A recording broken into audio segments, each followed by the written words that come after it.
Hi, everybody. We are just welcoming everyone into the Zoom room. My name is Tiffany Yu, and I'm going to provide a brief visual description. My pronouns are she, her, and I'm a Taiwanese American woman with below the shoulder length black hair. And I am joining you in front of a Diversability light blue backdrop.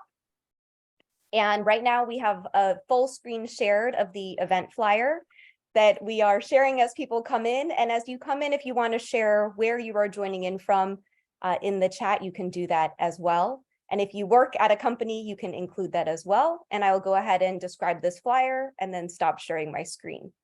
So this is the Diversability Unplugged event flyer. It's got a light blue background with the text Diversability Unplugged, Disability and Corporate Leadership. Below, you will find 4 headshots in circles of our panelists. We have Claudia Gordon, she, her, Senior Accessibility Strategy Partner, T-Mobile, Dave Dame, he, him, Senior Director, Product Accessibility, Microsoft, Ashley C. Hall, Director, Sustainable Packaging, Walmart, Hillary Wool, she, her, Principal, Boston Consulting Group. Below that, you will find a navy blue banner with the moderator, which is Zoya Rook Awan, she, her, Director of Public Affairs, Walmart. And then the event details, which are that it is starting at 7 p.m. Eastern Time, which is right now on October 18th, 2023. We have ASL interpreters and CART. And at the bottom of the screen, there are 3 logos, the Diversability logo in navy blue, the Walmart logo, and the Create Sparks logo. So with that, I will stop sharing my screen.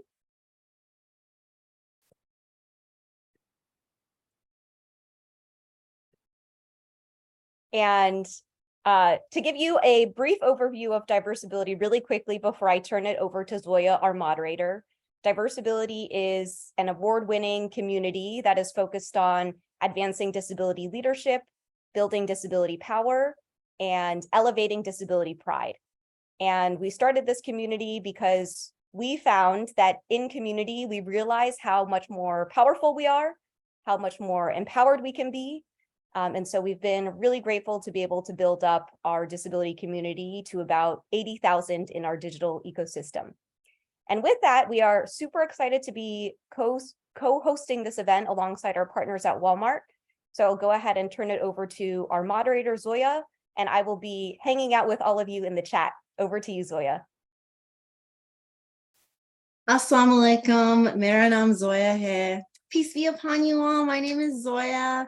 My visual description is that I'm sitting in front of a white backdrop of a brick wall. It's not real, and I'm wearing a traditional Pakistani top with some flowers on it and dangly chandelier earrings. I have long black hair and I'm wearing a sparkly headband. I love doing my visual description because I really love fashion, and I think of it in a whole different way sometimes when I do my visual description. So thank you guys for being here today. And I'm really looking forward to having a conversation. You know, I was telling them before we got on this call that in my culture, we connect over tea, and I have some tea with me. And I really am grateful to be accompanied with some of these other really great corporate leaders for us to have a conversation about, you know, our experiences, how we've navigated the corporate world, and what we're thinking about in terms of our disabilities and advocacy. I don't personally identify with a disability, but it's been really powerful in my role at Walmart to be managing our external partnerships with the disability community.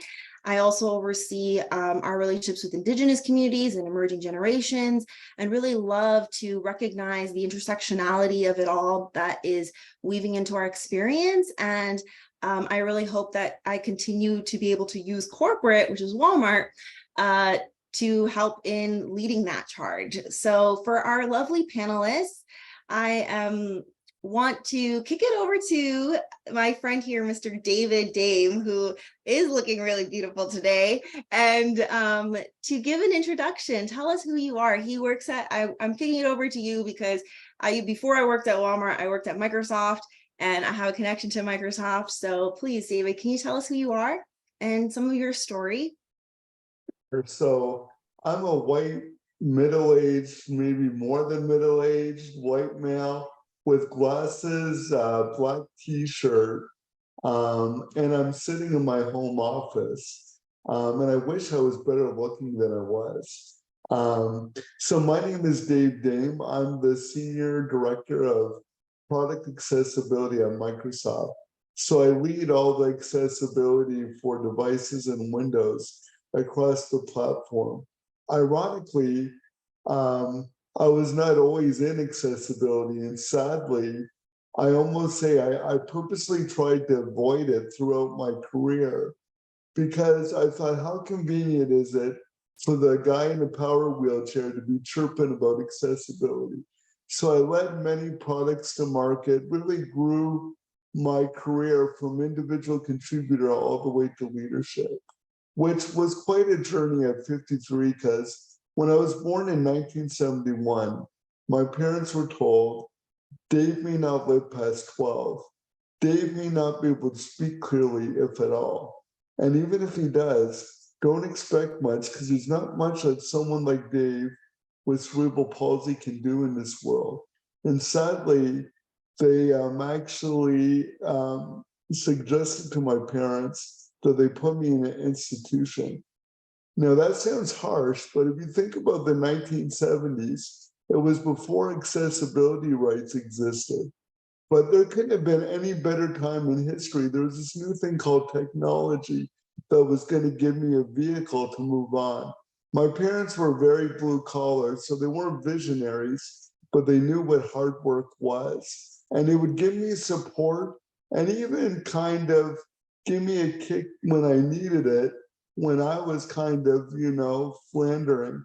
Because I remember when I was going to go to university, I didn't know if I wanted to go to school for engineering or business, or maybe take a year off. But being in blue collar, my parents were like, you're not taking a year off. But my dad walked down the stairs and said, David, let's be honest, with you being in a wheelchair, you're not going to be a police officer or a construction worker. But you know what else you're not going to be? Living under my roof for free the rest of your life. So you better figure it out. So that was kind of my drive and initiative. And I look forward to sharing my story and hearing from others through the conversation we're going to have today. Thank you so much, David, for sharing. Where did you mention, and I might have missed it, but did you mention where you're calling in from? Because I think that's interesting too. Yeah, I'm calling in from Waterloo, Ontario, Canada, which is an hour west of Toronto. I report directly into Redmond, and I travel to Redmond every 2 to 3 months. But the majority of the time, I'm one of the new hybrid remote that the pandemic, one of the things that came out of positive of the pandemic is it allowed people to be able to work from different locations and take away the logistical challenges that's needed when you're looking for employment. Mm-hmm. Definitely. And then for any of our listeners that don't know, Redmond is where Microsoft's headquarters is. I used to travel there a lot, so that's really interesting. Thank you for sharing, David. And now I'm going to pass it over to my friend Claudia, because I saw she has a cup of tea as well. And I would love, Claudia, for you to tell us where you are calling in from, who you are, and a little bit about your story and your career trajectory so far. Sure. Thank you so much, Zoya. And fellow panelists, I'm thrilled to be here this evening and spend some time with you all. I'm based on the East Coast, so it's after 7 p.m. my time. I'll do a visual description of myself. I'm a Black woman with blonde braids that are wrapped up in a high bun. And just to let you know, you're hearing the voice of my sign language interpreter. who is a lovely Caucasian lady, Elise, so the voice may not match my visual description, but I am signing today using ASL. I have an olive turtleneck with a gold necklace, gold rimmed glasses. I'm in my home office in Washington, D.C. Behind me, I have a desk with several awards and different pictures on it, as well as some flowers straight from my own garden. I love gardening. And I have a stack of books and an African head sculpture behind me that's placed on a column in the corner. Oh, I should also mention maybe a little bit of insight into, you can see a little bit of the manual alphabet that I have on my wall behind me. It's painted behind me. You can see just the very end of that, a few different frames. Before I speak further, I just wanted to mention something that's been weighing really heavily on my mind recently. I did just want to take a moment and just acknowledge what is happening in the world today at this point in time, what is happening in the Middle East. My heart goes out to everyone who is directly or indirectly impacted by what is going on. And it really just transcends any boundaries. It touches all of humanity. And I just wanted to acknowledge that. I know it's weighing heavily. I'm thinking of all the families and individuals, innocent lives that have been impacted by the situation, and not just there, but all over the world. So on to the topic at hand. I am the Senior Accessibility Strategy Partner with T-Mobile. I previously worked with Sprint Corporation, and before Sprint and T-Mobile merged, that's where I was. The position that I'm in currently was created. I'm so sorry, Zoya. I see. Want to send some love over there. I know it's heavy. It's a really difficult time overall. Anyway, yes, so Sprint and T-Mobile merged, and by default, I became an employee of T-Mobile at that time. The company recognized and inherited many employees who were deaf and hard of hearing and deaf-blind at the time, employees with disabilities from Sprint accessibility legacy. And Sprint was more far along in their accessibility maturity at that time. So T-Mobile inherited all of those employees, and we're trying to figure out with the day-to-day escalations that come with that. They created my role to drive more disability inclusion and a more inclusive environment and culture here at T-Mobile enterprise-wide. So I drive strategy across the company, focusing on facilities access, learning and development, trainings for employees being accessible, the onboarding process, reasonable accommodations, partnerships with different stakeholders in different functional areas and lines of business in the company to drive initiatives and strategy to make accessibility happen. My journey, I'm Jamaican. I was born and raised on the beautiful island of Jamaica. I have to say some of the best food and music that you'll find. I became deaf when I was 8 years old. And that really, that time in my life is when I really literally was led to believe that life had no purpose for me with that transition because I lost the ability to hear. My family and my school and community just really isolated me. I know that they all probably meant well. They had really no experience in what to do with a deaf child at that time. And so I was withdrawn from school. I was kept home until I finally emigrated to the South Bronx, New York, and I joined my mom there at that time. Finally was able to start school and my education journey again. I could go on, but it's been a journey. And as someone had asked me in the past, if I saw myself being where I am today in this career, I would never have even in my wildest dreams or imagination thought at that time that I could even, have the blessing and privilege to have gotten the education that I have gotten and the opportunities that I've been able to be presented with as well. And I've just learned so much on this journey. I like to stay humble. I work hard because one of the things that I like to remind people every day is that there are so many people out there with disabilities who, like me and all of us on the panel, are passionate brilliant, motivated, but just don't have a chance or weren't given a chance.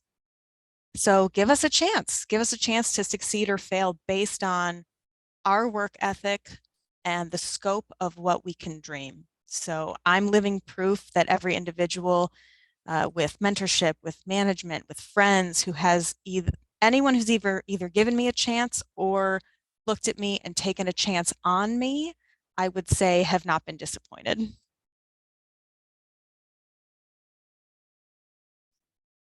Thank you so much, Claudia, for sharing.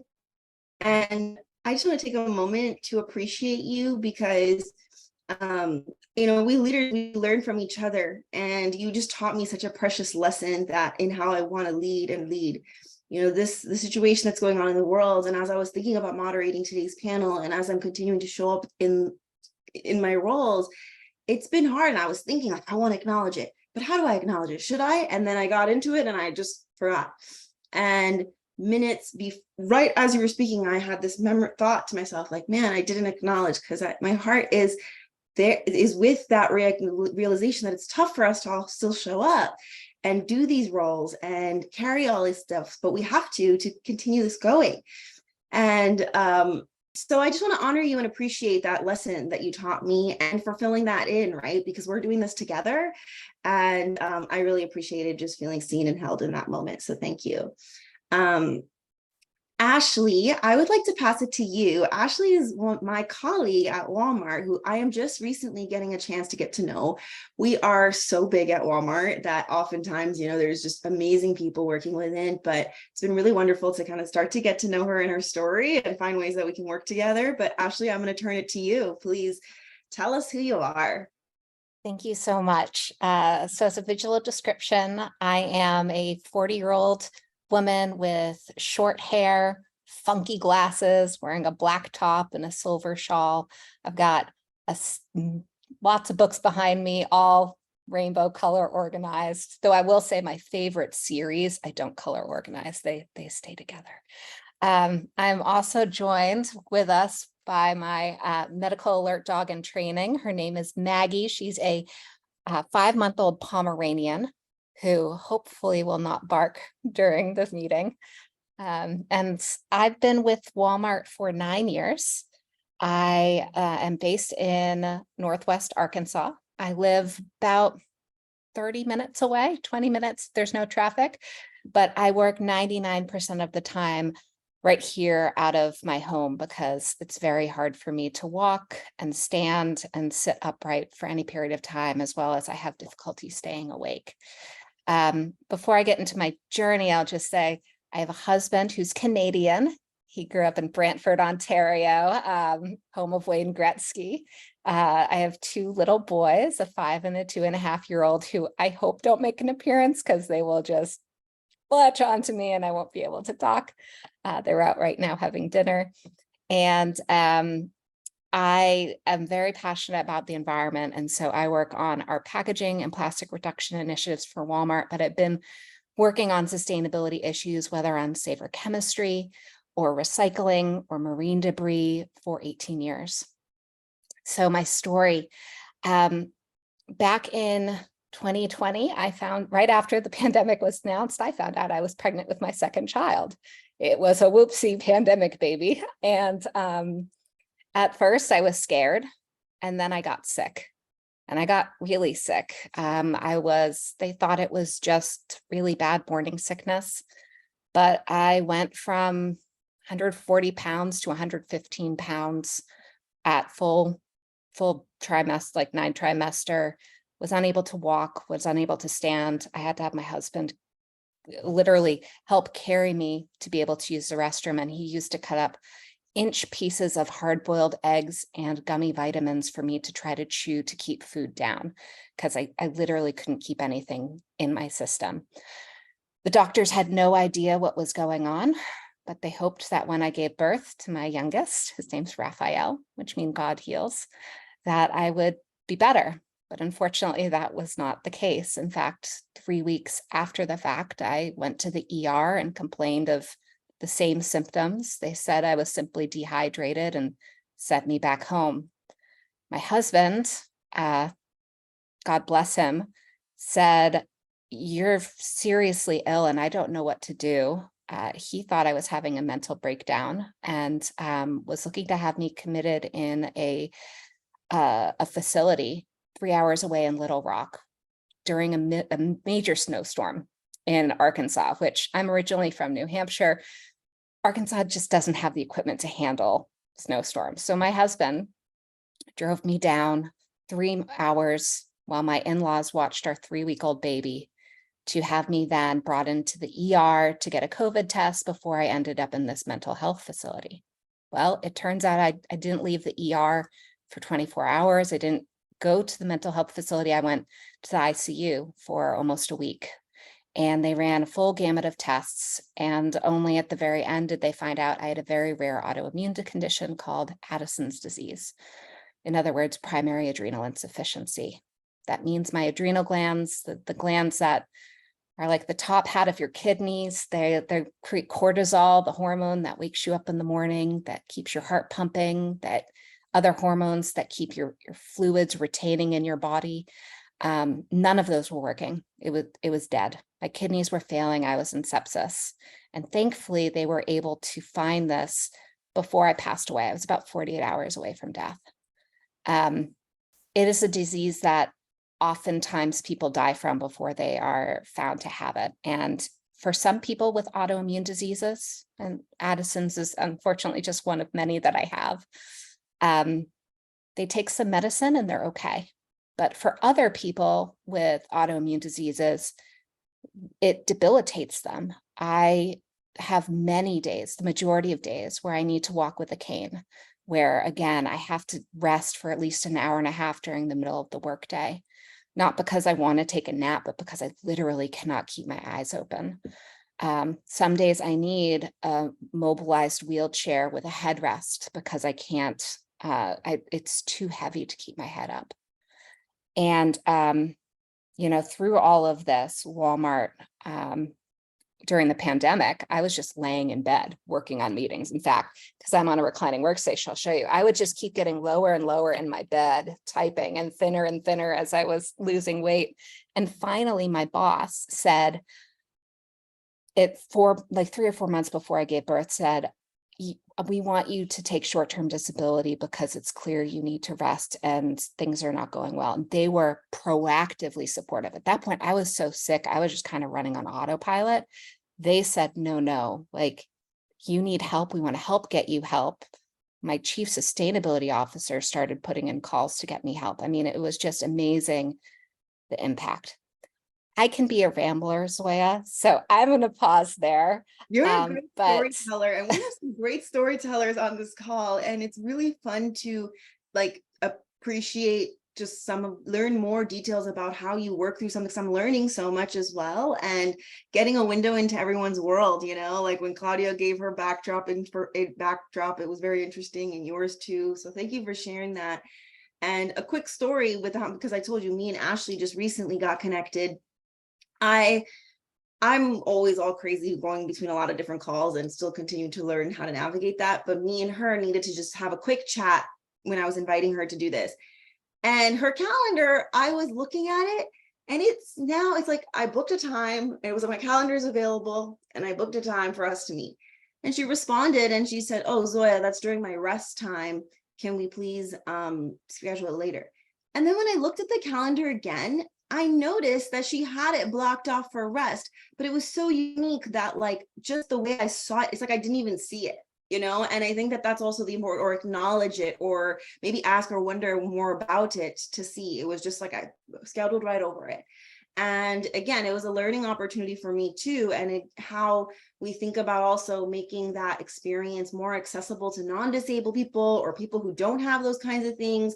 And just talking about it so authentically as we are in these kinds of situations, so that people can get more used to it. Because so thank you for just teaching me through that as well. Next, I am going to hand it over to my new friend, Hillary, who I recently met for the first time. We were already going to be doing this panel together because Diversability invited her to join. And then I met her at a dinner last week with some amazing disability leaders in the fashion and tech industry and stuff. So Hillary, I'm going to pass it to you to tell us yourself about just all the awesome things. Go. Amazing. Thanks so much, Zoya. It's a pleasure to be here. My name is Hillary Wool. My pronouns are she, her. And short visual description, I'm a Filipino-American woman in my 30s. I've got shoulder length, dark brown hair with some highlights that you can't really see, an oversized blue collared shirt, and I'm in front of a green backdrop that says BCG on it in white. I am a principal at the Philadelphia office of the Boston Consulting Group. So BCG is a global strategy consulting firm. We help organizations across industries navigate some of their biggest change challenges. And I work at the intersection of our public sector and healthcare practices across people and digital topics, as well as overall change management and program management. In addition to that, I am a co-founder of our disability employee resource group called Accessibility at BCG. And I do research focused on disability inclusion in the workplace. A little bit about my journey. So prior to BCG, I had a career in the nonprofit and education space. So I worked with Teach for America before going to business school, and I've been at BCG for about 6 years.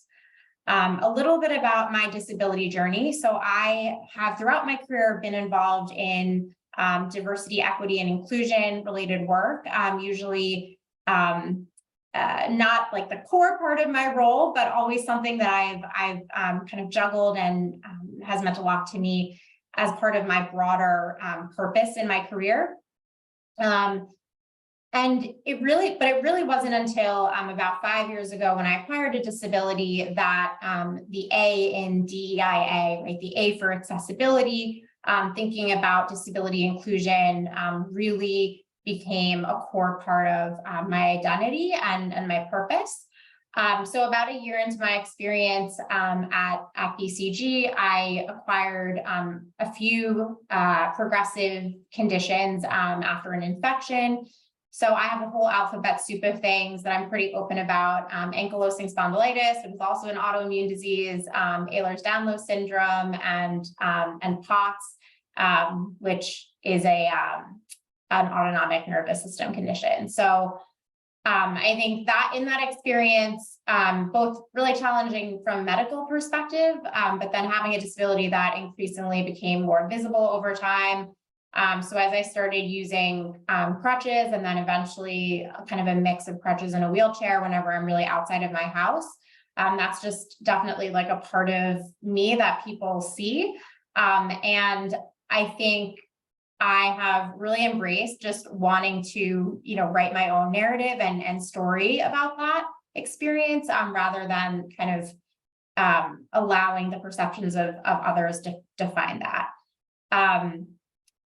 I would say that my disability and just experience going through the ringer medically has really informed my interest and passions and experiences within, what I do in consulting. So I worked within both private sector and public sector healthcare. Most recently, I've worked with state and federal health agencies that serve collectively millions of Americans and millions of people with disabilities. And I think it's that lived experience, knowing what it feels like to face medical challenges, to navigate all the expenses and all the uncertainties that has just informed a lot of that empathy, but also the passion for improving service, right? Improving the patient experience, and promoting innovation in the medical world and in the disability world. A little bit about the recent research that I worked on this past year, and I can share the link in the chat, but this is probably my proudest passion project from my time at BCG. My team surveyed 28,000 employees in 16 countries around the world, looking at the experience of people with disability in the workplace. And we found that companies are vastly underestimating the share of disabled employees in their workplaces. So the self-reported data we found showed about 25% of employees at large companies have a disability, compared to about 3 to 7% that most companies report. And across all 16 countries, people with disabilities reported lower feelings of inclusion, worse workplace experiences, which I think just resonates with the lived experiences that many of us know firsthand. But it doesn't have to be that way. And we actually found that 3 strategies can close and even invert those gaps.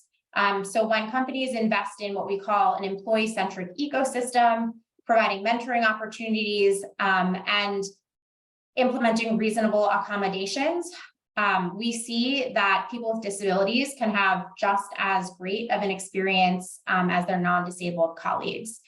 And so that is, I think, just something that has been, an important message to share with other leaders, but also one that, affirms a lot of the work that I do within my own organization.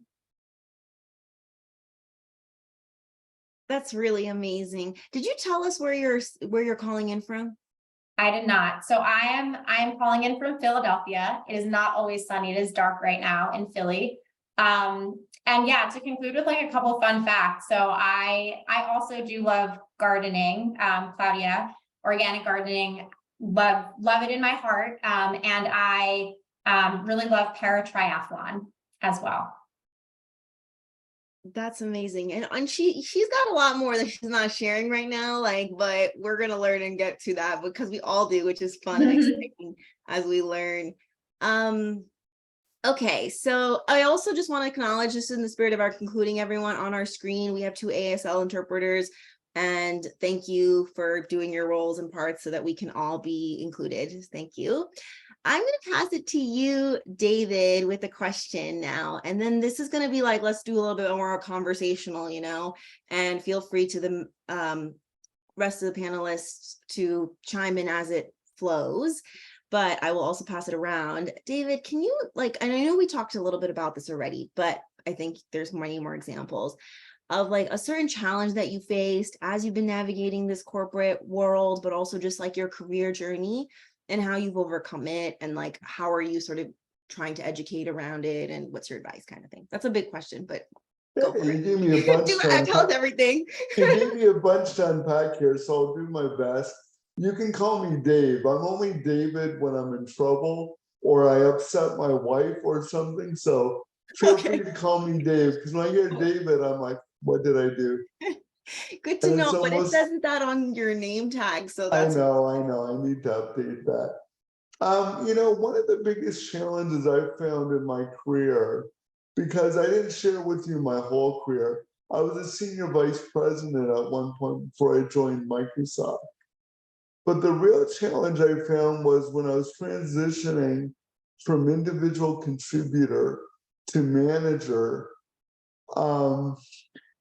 Companies are getting better at onboarding people with disabilities as ICs, but they begin and ended right there. So as you become a leader, for example, I needed to start traveling for work, and I don't wake up this beautiful. I got to get a helper that comes, gets me up in the morning, showers me, dresses me to make me look presentable to the world. And the first time they wanted to send me away, not send me away, but to travel for work, I had to bring a point up of, hey, I need a helper to accompany me.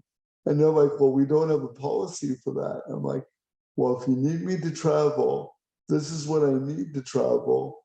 What can we do? And it was a really difficult conversation to have. So what they did was they made an exception.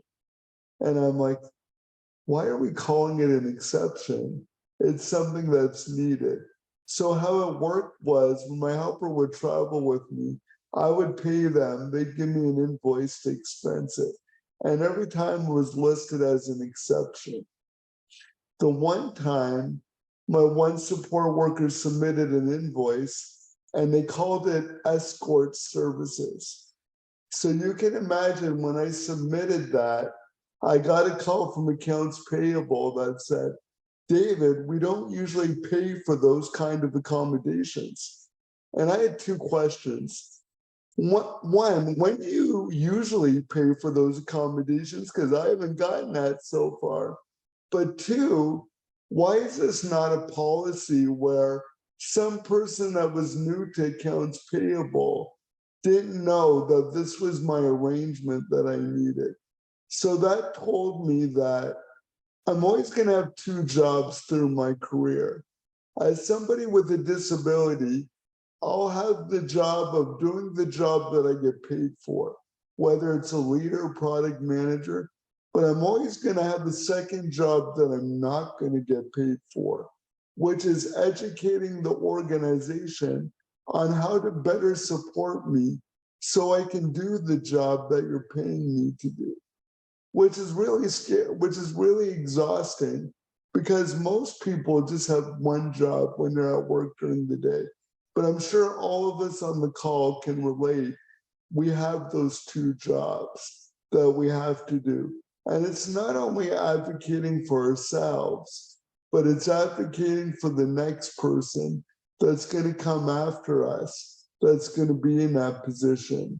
And that's really the struggle that we need to do, that we have to do, but we do it on top of what we do. And I think what I've learned to do is remember, not everybody is doing this intentionally to be neglectful, but we have to be a teacher, a steward, and what we're getting hired for. And I don't believe my experience is unique, but I'd be curious to hear from others on the panel of what their experiences have been like. I'm happy to jump in. Oh, Claudia, do you want to go first? Either way, you want me to go? You go. This is Claudia.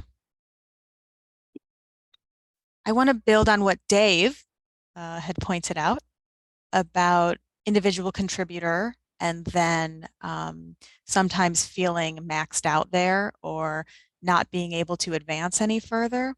I also want to speak to the specific question more globally of advocating for people like myself who are deaf ASL signing users.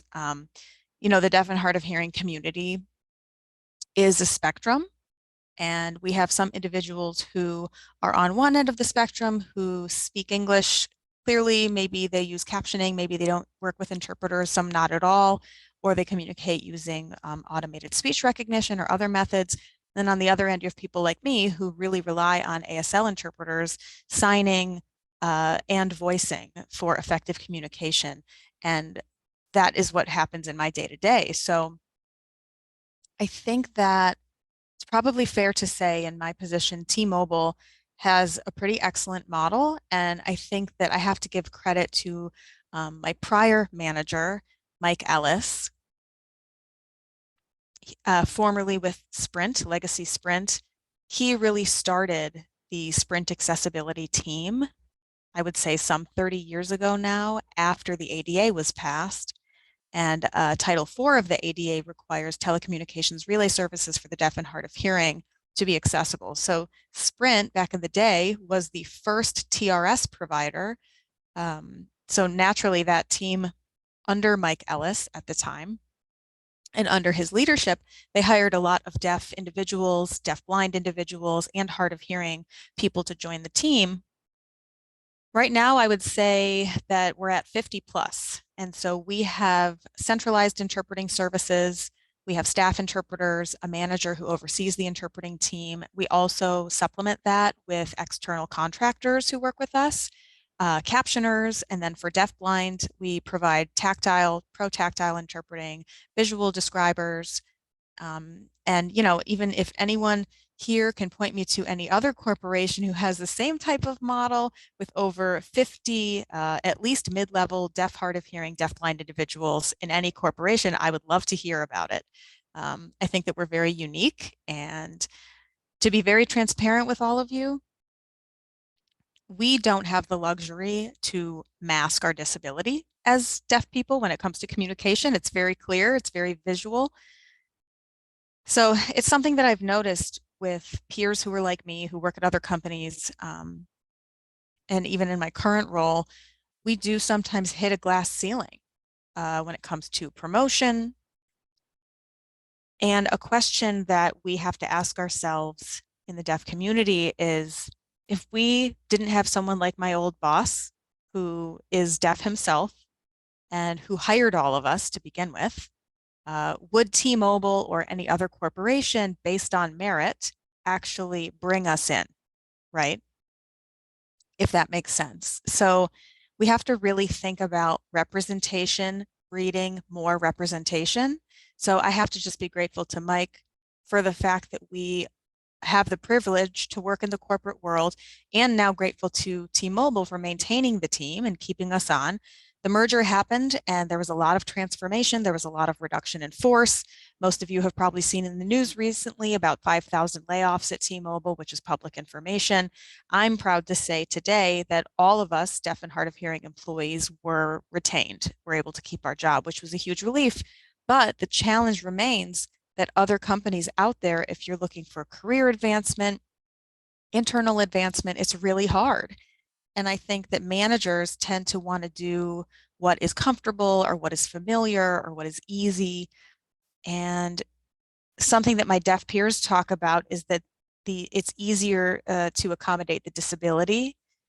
The easier, the cheaper it is to accommodate the disability. That's a consideration.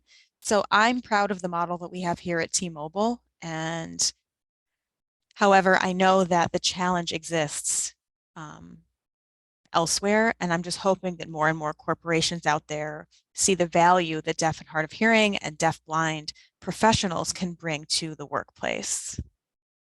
I, have hopefully that desire to accommodate us and not focus on the cost that comes with having interpreters or captioning present at meetings. So I just wanted to mention that. Claudia, you are hard to follow. You're so eloquent in what you say. But I would, to share a little bit of my experience, going back to what Dave, you had mentioned.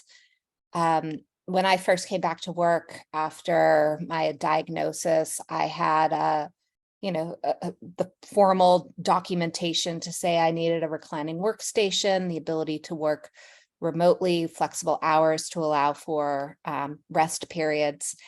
And when I got a chair, people kept coming by when I was trying to be in the office and be like, ooh, how do I get one of those? And so I proactively printed out a little piece of paper and said, I have this chair because I have an autoimmune condition that causes me difficulty in sitting upright.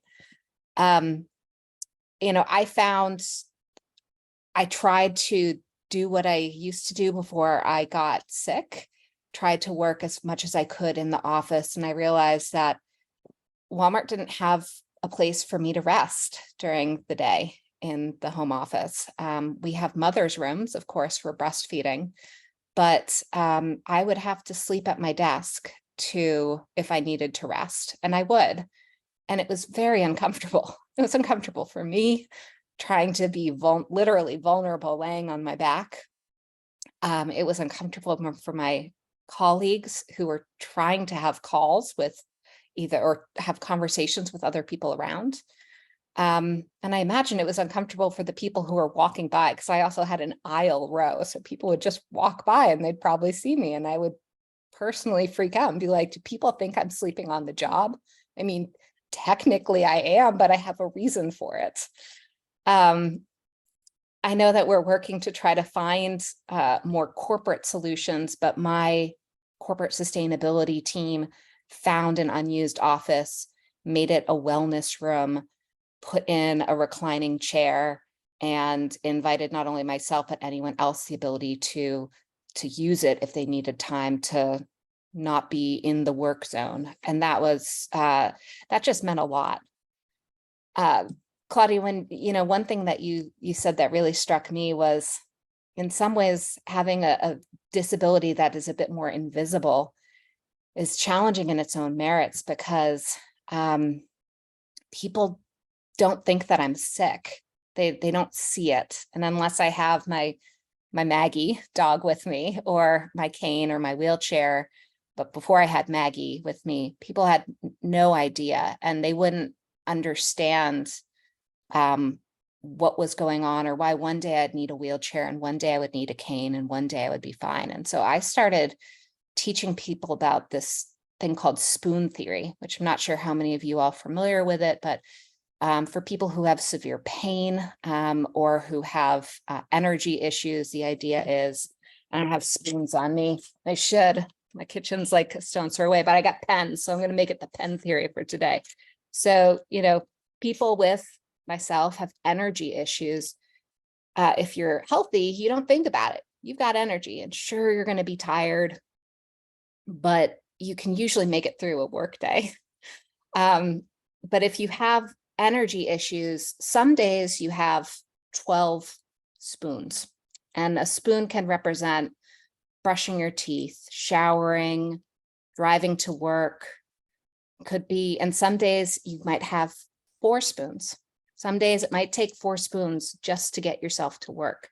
And as someone who's a scientist by background, I'm a geologist, Syracuse University, there's no rhyme and reason. There's no scientific reason why one day is better or worse than another. It's not how you sleep, how you eat. It's just all these random things that can happen. And so I've taught my team about the spoon theory, and there are some days where they're like, hey, you had a big meeting. Do you have any spoons left? And I'd be like, no. They're like, let me help you with your bag to your car. And my senior vice president of sustainability would walk me out to my car with my bag because I just couldn't do it. So I guess now I do have a visible disability because I'm always using that cane or Maggie, but it's also hard because before I was like, do people think I'm faking it? Because some days I need it and some days I don't. And I've spent a lot of time with my therapist on that. It's just, and I have to remind myself, no, I'm legitimately sick. And some days are just harder than others. And I have to be kind to myself. And sometimes you're your worst critic. Oh, Ashley, that's hitting everywhere in all the right places. Thank you so much. But I would also venture to say that that's something that can be expanded from a perspective and how we hold space for just everyone's need to be human so as well, because what you're saying, and then I appreciate you sharing the experience of how many times you feel like you have to prove it to someone, or how you have to prove it to someone. It's these are parts of your humanness and your human experience that we should be able to hold. And, some days, I'm lucky because I do work from remotely as well. I originally lived in Arkansas, where our headquarters was, for 2 years, and had to go into the office. But now I travel a lot for work, but some days it's hard for me to, if I'm tired or need a little bit of space to do something in between. It's nice to be able to Zoom is exhausting, being on calls, being on emails, it's a lot. So it's just interesting how sometimes we talk about accessibility, and these accessibility accommodations, or those things that's really just how we expand our thinking to really allow for that. Because you're right, I could be very hard on myself, or I'll feel sort of oh, I gotta show up or do this, and realizing that these things do take a lot of energy. So that's really good to reflect on and listen to. So thank you. Hillary, do you want to share anything? I would love for you to share. Yeah, I can jump in with a few reflections. Ashley, a lot of what you shared resonated with me. I think a couple of threads. First, I would say I probably go into the office maybe about 3 days, some portion of the week. Sometimes I'm out meeting with clients, or I'm traveling, to meetings or conferences, and then, the remainder of time working at home. But particularly talking about the office as a space, and I know many companies are, the world is coming together still post-COVID.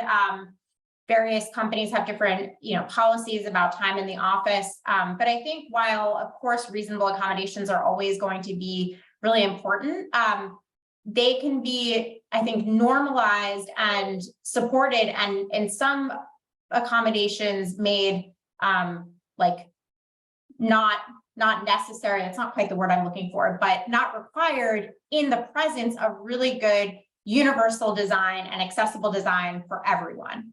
Right. And so, for example, if all of the desks in the office are, go from sitting to standing, right? If all of the, the stations have big monitors, right? If ergonomic keyboards and mice are available for everyone, and if there's a wellness room and different kinds of seating, such as seating that reclines, right? Seating that's upright, are available to everyone, then that just normalizes different ways of working. And one of the things that I do appreciate about BCG is we have this amazing global, it's basically like a global office-based design kind of toolkit that really shows the kind of maturity curve of, what is acceptable, what is good, and what is great when it comes to designing spaces that are inclusive for everyone, both through the lens of,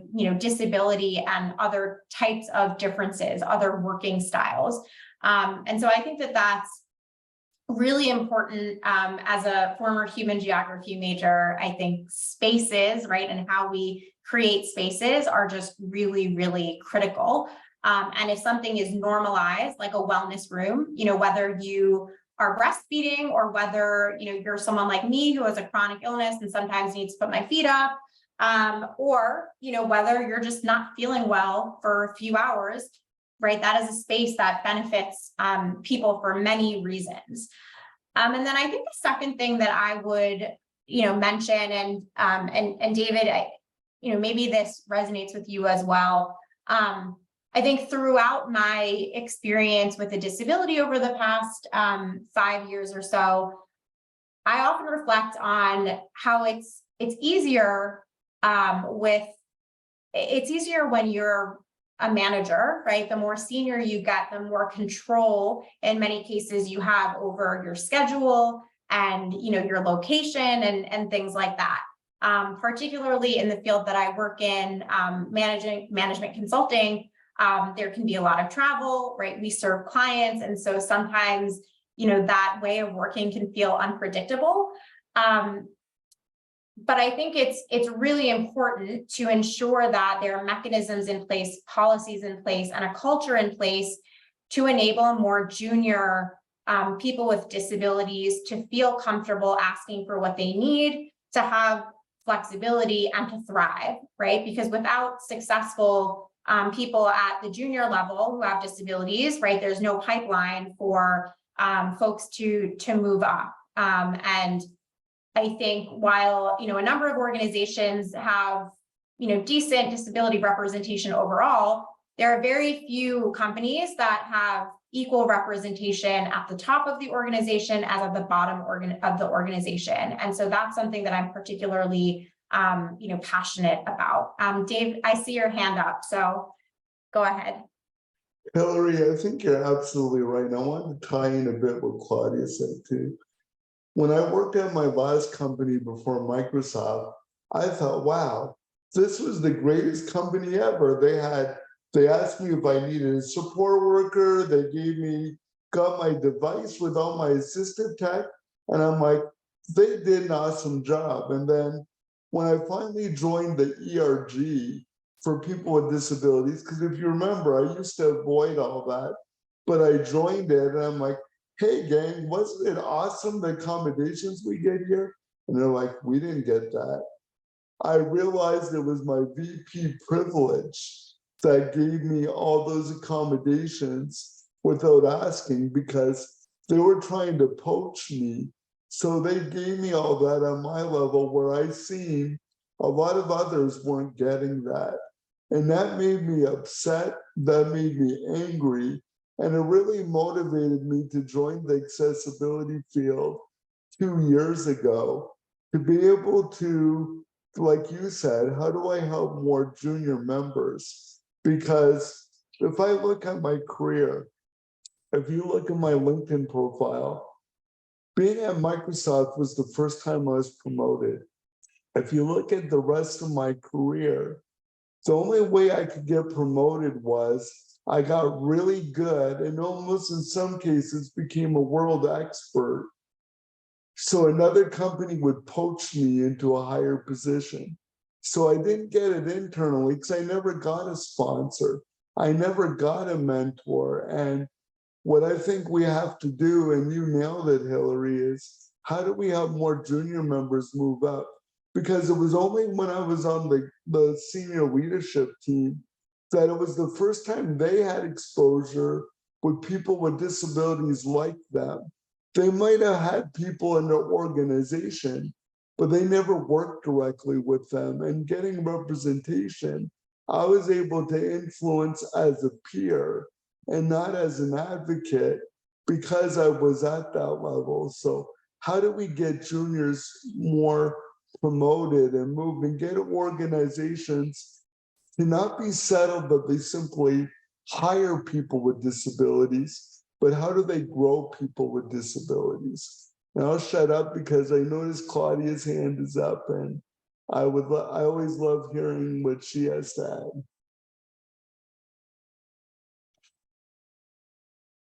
This is Claudia. I just wanted to add something to this point that Hillary had said, and then really everyone. I think it's been a great conversation. I'm seeing so many comments come up in the chat, so many questions about reasonable accommodations. A lot of really what we've been discussing is resonating with our participants today, which is great. One thing that is so important is really beyond having the conversation. You know, it's National Disability Employment Awareness Month, and we talk and talk and talk about these issues, but how do we really move the needle? So one recommendation, and something that I think works for me at T-Mobile, is something that I call a listening session. I've set this up where I believe that your company ERGs, your employee resource groups, can be such a valuable resource to leverage that. And having the conversations with, regular, different functional area leads who are out there through partnership with our employee resource groups, and for us, the disability community at T-Mobile, we have bi-monthly listening sessions, and I'm very strategic as far as who is invited. Every listening session, I identify a functional area lead. They come in and hear directly from our employees with disabilities at the company. And they're able to give feedback firsthand, and then subsequently follow up with the feedback that's given. And so with the discussion here, I just wanted to share that. It came to mind because I think for me, having those relationships has been so meaningful across the company with those people who are really making the change happen and have the ability to make the change happen.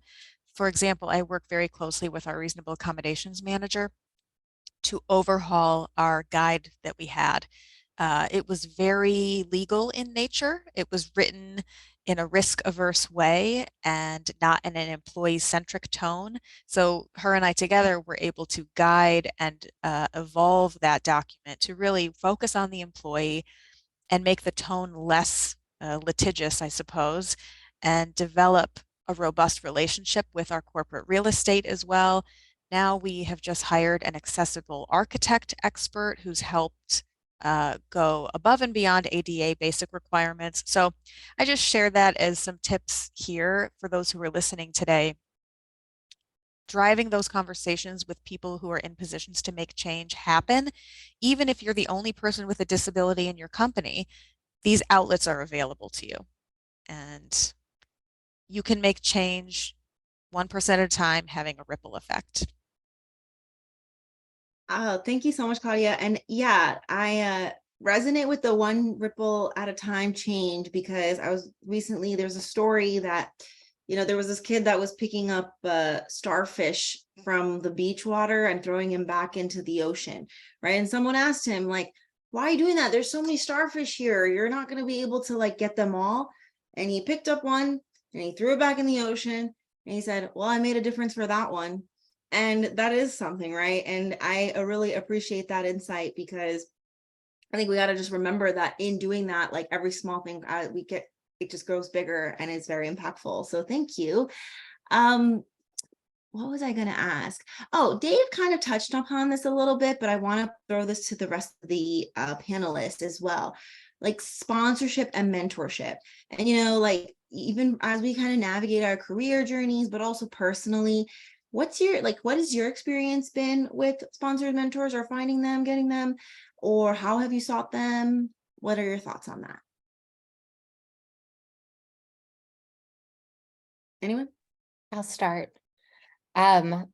So I do a mantra almost every morning where I say, I am more than my disability, to remind myself that even though how much medicine I have to take and how crappy I can feel during the day, I know a lot about plastics recycling, and like I'm teaching my 2.5-year-old what he can and can't recycle and all the things. So I remind myself on a daily basis, like I'm hired. I was hired to do a job on designing packaging to be recyclable, reusable, compostable, and solving, you know, the plastic waste issue. And doing that, I try to make that my focus when I'm talking with my leadership of, you know, I want to be treated like everyone else. And I want to, I talk about the focus areas of building influence on getting projects through. And so sometimes my leadership pivots me to talking about my disability. And sometimes I appreciate that, but sometimes I pivot it right back and I say, no, I want to talk about this, because this is how I foresee increasing and improving my career. And so it's a bit unique. I'm not sure how many of the other panelists feel this way, but I've been with Walmart for so long that it's people have known me before my disability, and there's also a whole bunch of new people. So some people have only known me with a disability. But either way, I haven't found many people treat me differently to my face. I've heard some things, you know, on the side, but you know, if I ask for help or for a mentor, Walmart's a very much a mentor place. And Zoya, I'm sure you can agree, like you're encouraged to set up meetings with an executive vice president for a 30-minute chat just to get to know them. And, you know, I did that with one VP who's now the lead of Feeding America. And it's just like, it's so cool. Yeah, and I just want to add a couple of things to that, which is really interesting, right? Because like, for me, it is like I've been navigating corporate, and it's unique because some of those things that you talked about, like that wellness room that you talked to just share the story, was made for you. When I've been at the home office headquarters, like I've gone into that room myself and just needed a minute to like literally regroup, because I'm always going so fast. And many times I find myself going into the bathroom stalls to get that, right? When I just need like a minute, and I'll just like, and that's not a comfortable spot. So it's just like, I really see the value of those spaces, and like the voice and speaking up, and how we can kind of change these spaces too. And there was something else I was going to respond to about what you said. Oh, and you know, what's interesting about Ashley and how, in terms of how her and I got connected, and I think this is important because like she works with our Enable Associate Resource Group at Walmart. Enable is basically our associate resource group. Claudia touched upon it a little bit for like how you can utilize them. That and Walmart, it's only been actually 2 years, so maybe 2.5-ish now, where we started an accessibility center for excellence. So it's like, so for so long, there were people in our associate resource group who were planting the seeds so that we could get to creating this accessibility center for excellence. And now, you know, we're really asking there's a whole team that thankfully is asking those tough questions, but it really is going to requires a lot of culture shift, education, conversations like these, and so much more, you know. So I'm really proud to have sort of been on that journey for the last several years and taking our partners with us. So like Diversability, we had an adaptive landing page that just went live a few weeks ago, or a few months ago now.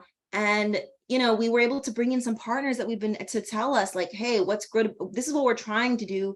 we recognize not going to be perfect right off the bat too, right? And we can't just and Dave said this yesterday when we were having a prep call, don't let perfect be the enemy of progress, right? So it was like, okay, we are putting something live with good intention. We're trying to create something for the disability community, but how can we make it better? What's the feedback, you know? So I think I just sitting in the role that I'm in, and also recognizing that like people like ourselves are in these spaces and asking some of these hard questions and kind of going beyond just like what's been done before. So it's just really great. So thank you for sharing that.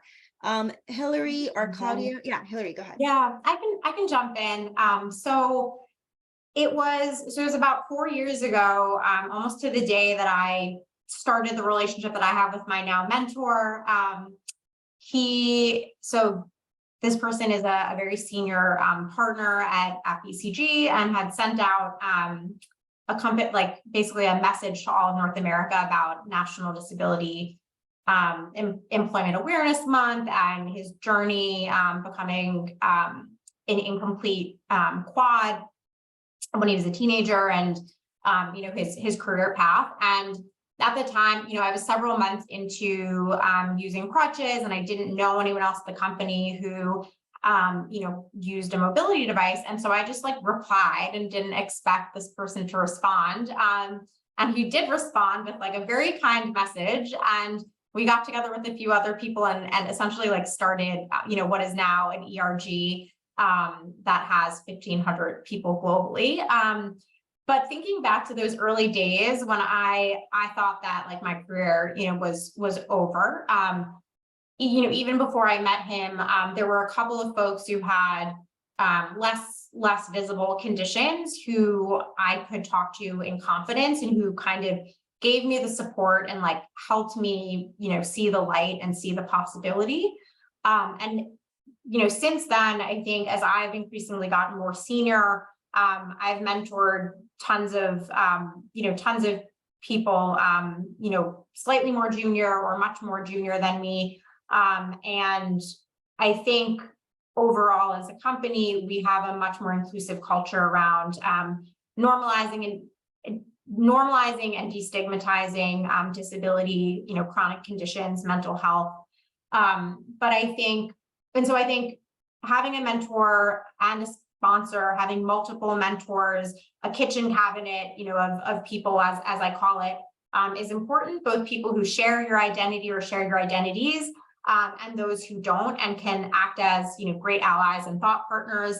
I think a challenge that I face and that we face, or we, some of us that I know face, is, as I alluded to before, like there's only so many of us above a certain level in many companies. And so the tax and feeling of responsibility, particularly those of us who have intersectional identities, and so might be the only one in an office or on a team on multiple lenses.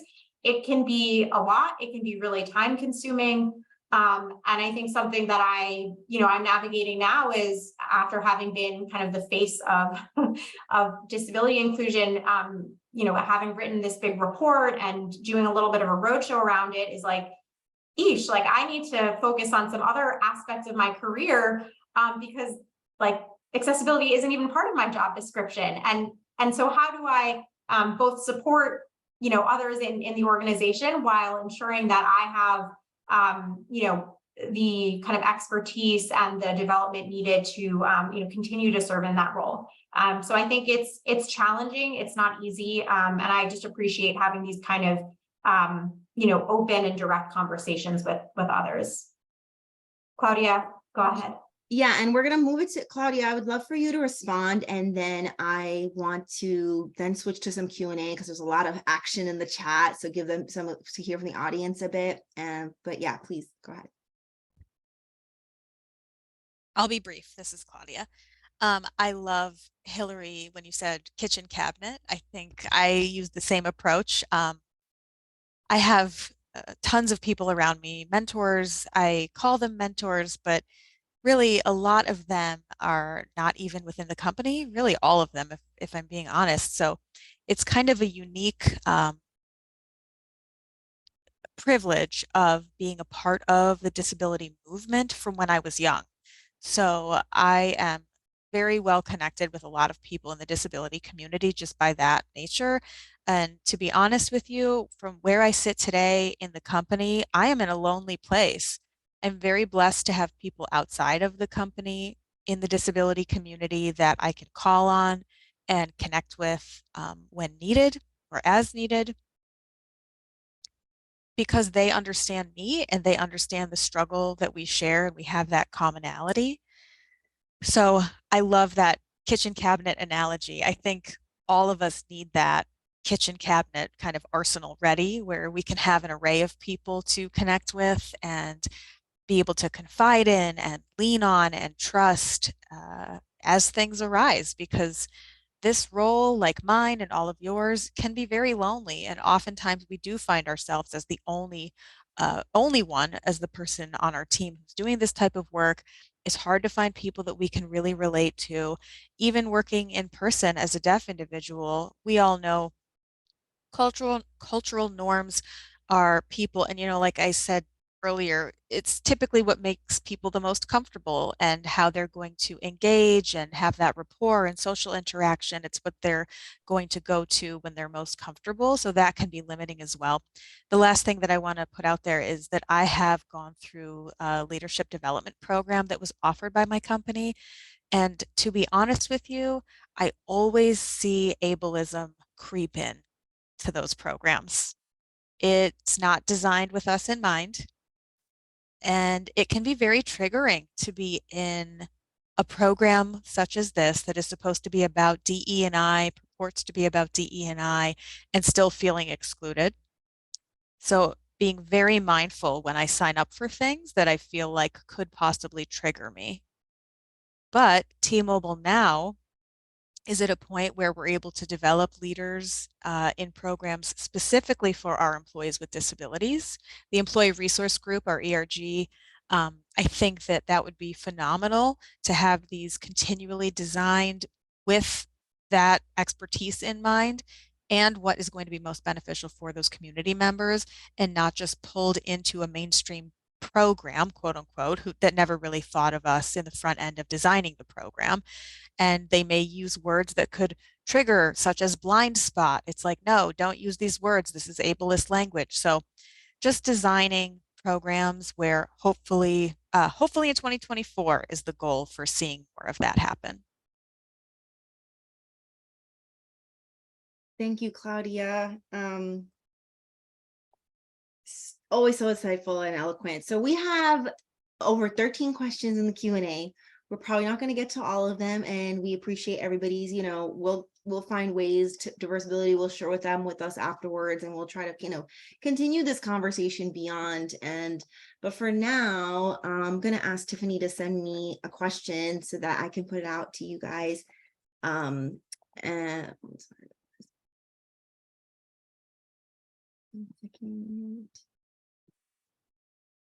Hi, Zoe, it's Tiffany. I just put it into the main chat so everyone can see it too. It's from KS. Oh, okay, perfect. So I'll read it out loud as well for everybody. From KS. How do you navigate protecting your own mental health when having to do that second unpaid job of educating your employer or supporting both yourself as a disabled employee, but how to support disabled customers as well?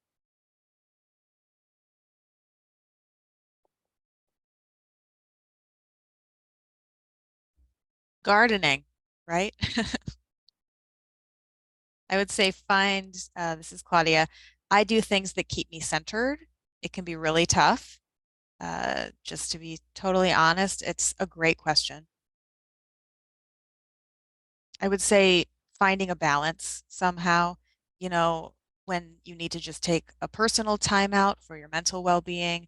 So I go away and try to do sunset, sunrise on the beach, go for long walks, gardening, just trying to find those things. And there's no real right answer, but I think that each of us has to know our personal limits and know when to call a timeout and find things that are going to get us back to center ourselves again. And like I said before, and like was said before, with the kitchen cabinet folks that I can consult with, having them at the ready and asking for their guidance and their support in these situations. I know a lot of companies have different programs, like care programs that provide free counseling services and support through benefits programs. And so I can recommend leveraging that as well. The ERG too, the employee resource groups, are excellent resources. Oh, thank you. I'm gonna pass it to you, Dave, because you see your hand is up. Yeah, that was a great question. And it's hard, right? Because, so I'm going to tie in the customer thing too. Because in my job, I got to advocate for our customers. And what I do with a lot of the people I work with is they might not know a lot of people with disabilities, but they know me. And I'll be like, I might have cerebral palsy, but my money doesn't. So if you want my money, you got to build products and services that I would buy or use to remind them that a disabled consumer is a consumer that we need to really be able to build and design for if we want their business. So I think it's when you're speaking to stakeholders with customers and advocating, you can't just go on the merit and the brand equity that we should do this, because we know some stakeholders only speak two languages, PowerPoints and money, and you need to be able to change your conversation depending on what motivates them. But when it comes to trying not to burn yourself out, I wish I had more tools, because I don't. I make the same mistakes, and I have to remember that I have a wife. So if I'm always trying to be the champion and advocating, I got to remember that I'm doing it at the expense of not spending time with her. And I have to remember my life, my work life is a part of my life, but I can't let it consume my whole life. And I can't burn myself out to try to keep the flame, because if I do, then there won't be anyone else to carry that flame. So I think it's just making a conscious effort that you're more than your disability, like someone said is their mantra, but you're also more than an employee. You're more than a worker. You might be a wife, husband, partner, mother, father. Remember, your whole life is everything around you, and you owe it to yourself to set those boundaries so you can be everything you want to be.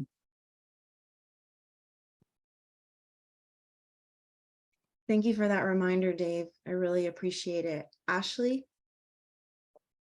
Yeah, so as I think I mentioned before, I do a lot of therapy. And in part, that's because several of my conditions have a mental health impact to them and they impact the hormones. But one of the things I found through the therapy work is, meditation can help you understand when your body is starting to physically react and your mind might already be jumping to try to solve it or cover it up or get you thinking about something else in a way that ends up spiraling you.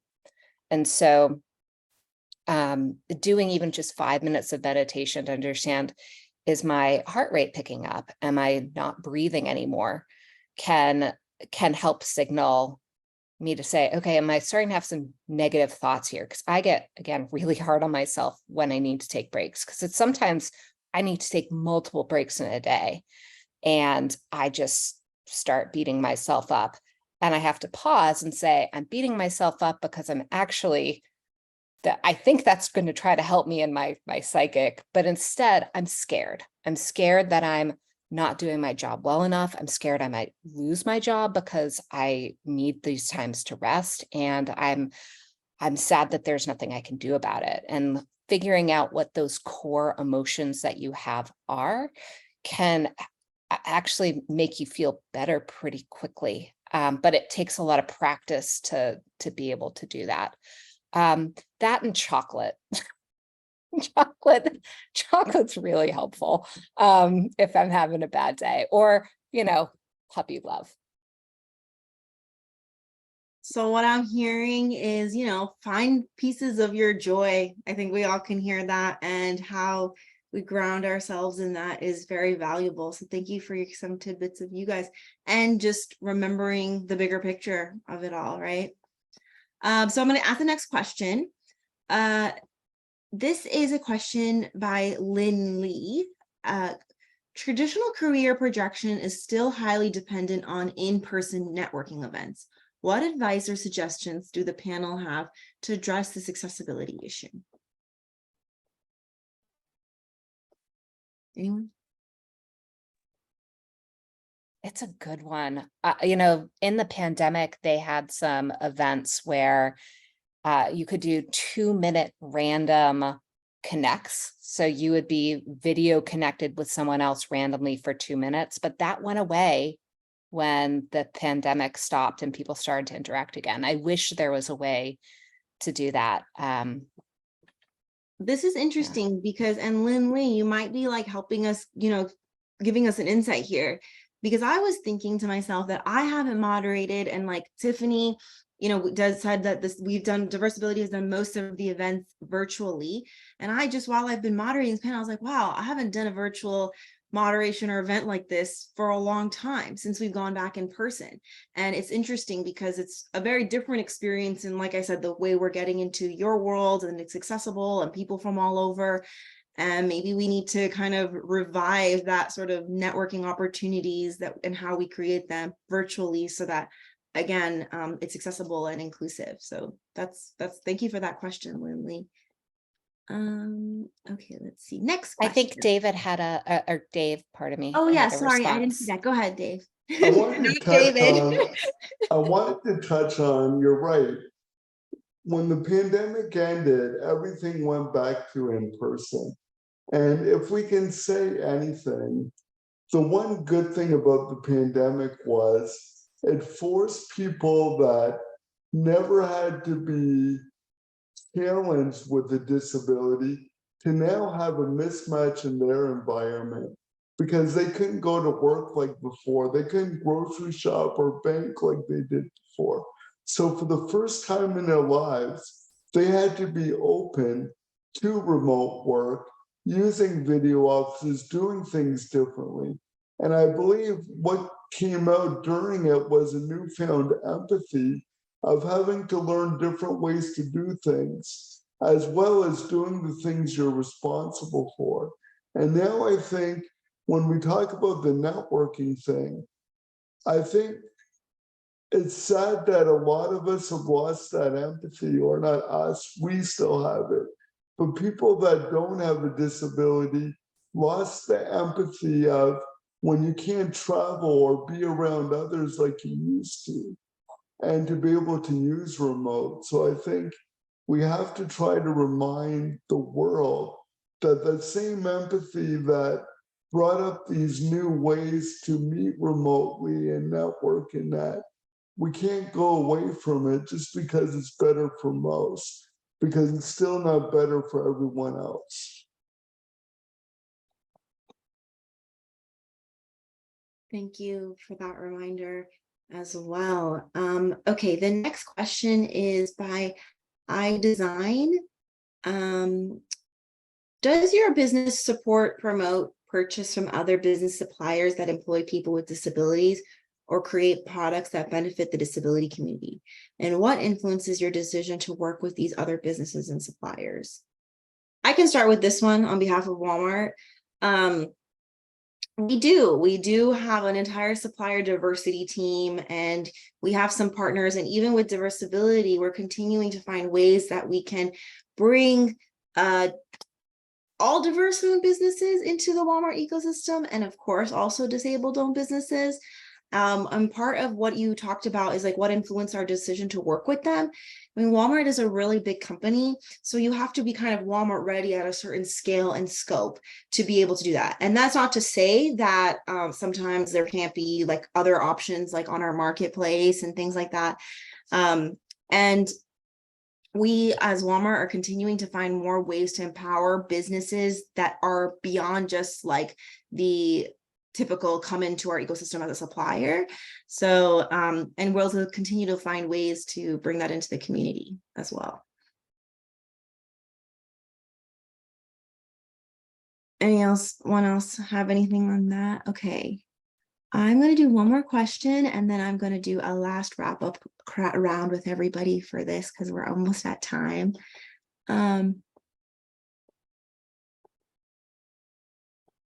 Okay. Okay, well, I'm sorry, I'm a little lost in the chat, but what we'll do is Zoya, this. this is Tiffany, sorry. I'm just gonna paste one question in the main chat for everyone from Ellen P. If you don't mind reading it, and then we can. Okay, yes, let's do this one. And then I have the last one in mind. Okay. Alan P, thank you for that. What advice would you give to disability advocates within a company, either formally in their role duties or informally as an employee ERG, who encounter leadership that approach changes initiative as needing to be perfect at the first attempt? How do we deal with concern from above that a failed or unsuccessful initiative will sour people on future initiatives? Girl, I feel that. We all feel that. You got to step into it and just trust it. That's just what I'm saying. But panelists, what do you think?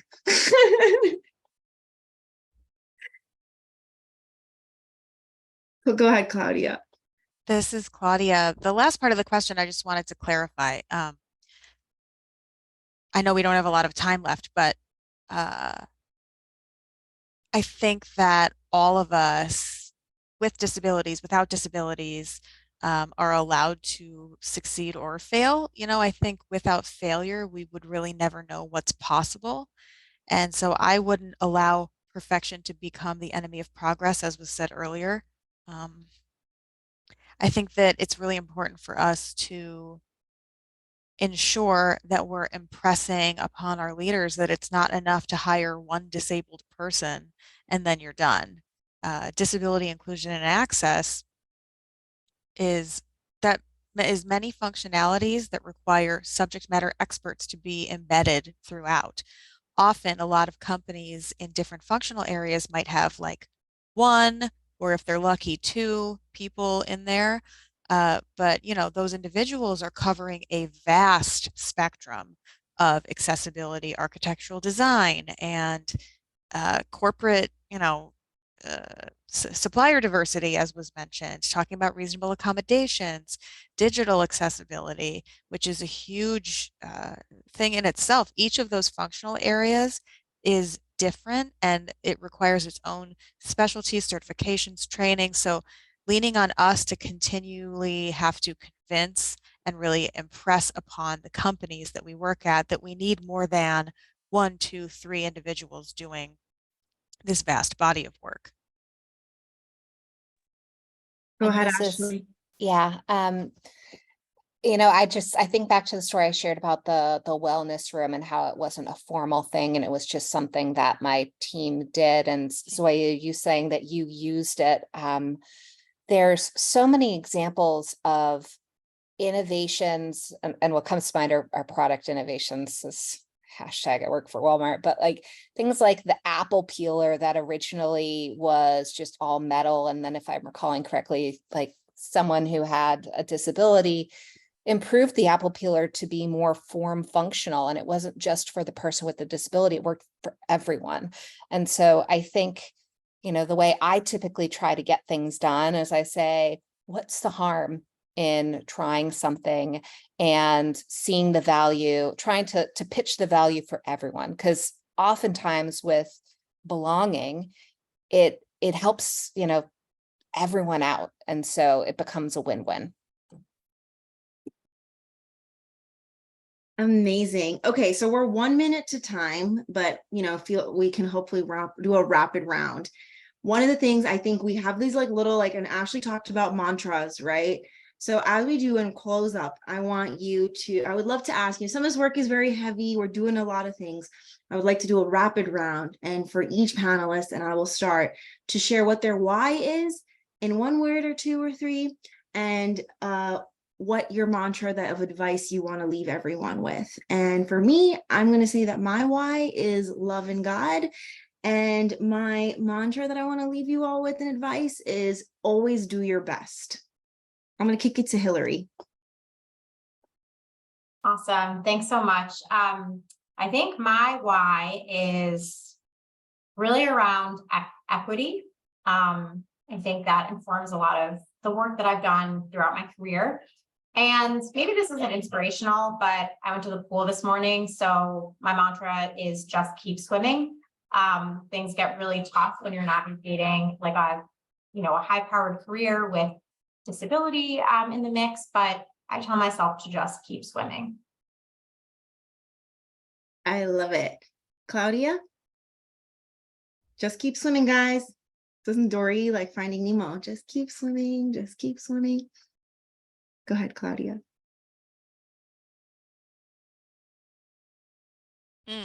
Okay, my why is tough. I would say for me, my why is because I and we are enough and we are worthy.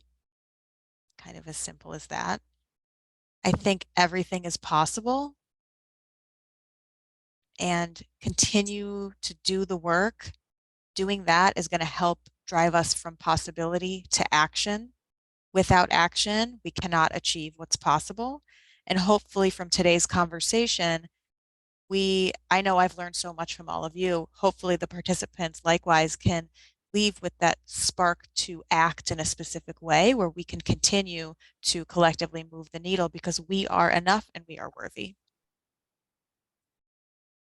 We are enough and we are worthy. Love it. Ashley?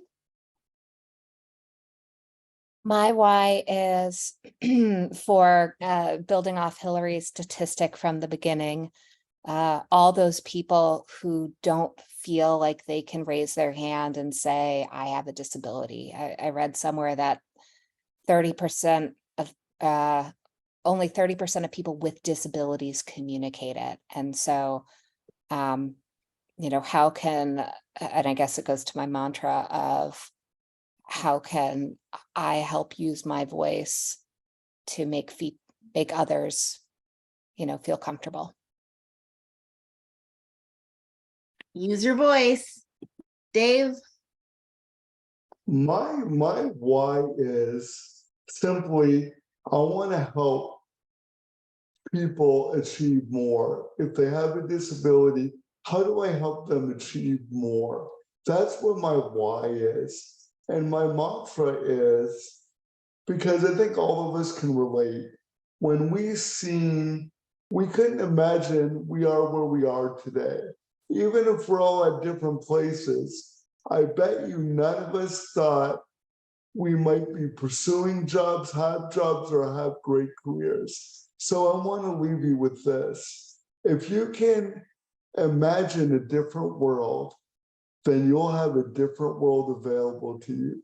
So keep on imagining what that world is and work toward closely making that imagining world a reality. Oh, that was perfect. Imagine it and it can be. Okay, so as I wrap up this conversation, here on the right of my screen or left, I don't know where exactly, but there's this yellow spark that is part of our Walmart logo. And I want to say that this is like, we have this thing called Create Sparks, which is about creating sparks of inspiration, because the spark was about the spark of inspiration that started the first Walmart store. And I want to leave you guys with these sparks of inspiration that we just talked about as you guys go back into your lives and looking forward to having open line of communication, continuing to talk about, all of these wonderful things. So remember, progress over perfection. Always do your best. Just keep swimming. We are enough. Use your voice. Imagine, and it is. Bye, everyone. Thank you. And for the panelists, I need like a Zoom picture. I haven't done one of those in a long time, so let's do that. Okay, 1 second. Where do I do? Okay, ready? 1, 2, 3. Thank you.